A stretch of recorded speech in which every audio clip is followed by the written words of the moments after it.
Now, you might find the results of the Pew survey shocking, that as many as one-third of all Catholics who attend Mass weekly don't believe in the real presence of Christ. I don't find it shocking at all. You see, I was once one of them. I was a practicing Catholic who did not believe in the real presence of Christ in the Eucharist. I had once believed.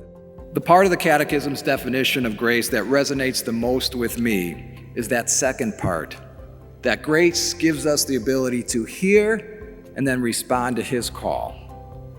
You see, my brothers and sisters, God, from the very beginning, has always been calling out to us. Dennis, come this way, you'll be happy. Don't go that way, it won't work out. And I always envision this call of God's to be like a radio signal that's always being sent out. And the world, well, the world is always seeking to jam it. And the world is really good at it, am I right? I see a lot of bobbing heads, so I think I'm on safe ground here.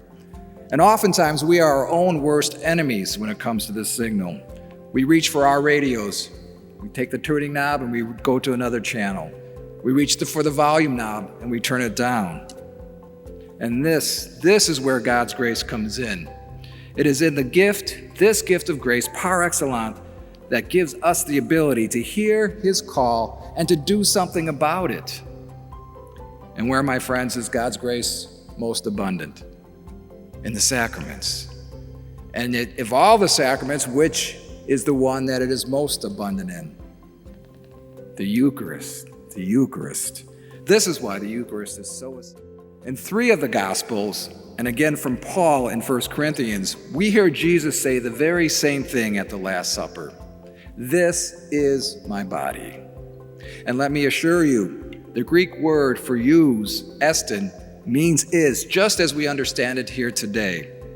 It means this really is my body. This truly is my blood. If Jesus were speaking metaphorically, the Greek would have added a word to those words spoken by Jesus, just as we do today. If he were speaking symbolically, Jesus would have said something like, "This is like my body," or "This is a symbol of or represents my body." But he doesn't. He doesn't. Because, my friends, is means is, and Jesus meant exactly what he said. There is just no way that... St. Pope Paul VI famously wrote that the church exists to evangelize. And we, my brothers and sisters, we are the church. It's not this building that we're in, it's each and every single one of us. We are the church. And then, according to St. Pope John Paul II, our mission field today, the mission field of today, is our own neighborhoods, our very own pews. Given this, can you think of any topic more important to evangelize, most especially within our church, than that of the very source and summit of our faith? Now you may be thinking, Deacon, the Eucharist is such a deep topic. How can I possibly explain that to others? Well, let me present to you one simple, easy to remember way to do just this. Are you ready? Let's dive in. In the words of those 4 prophets known collectively as the talking heads, same as it ever was, same as it ever was. The teaching on the Eucharist began with Christ, and from there was passed on to the apostles, intact. And in turn, this truth was then handed on to the early church fathers, once again, unaltered. And last, and certainly not least, this truth has found its way all the way to the teachings of the church today.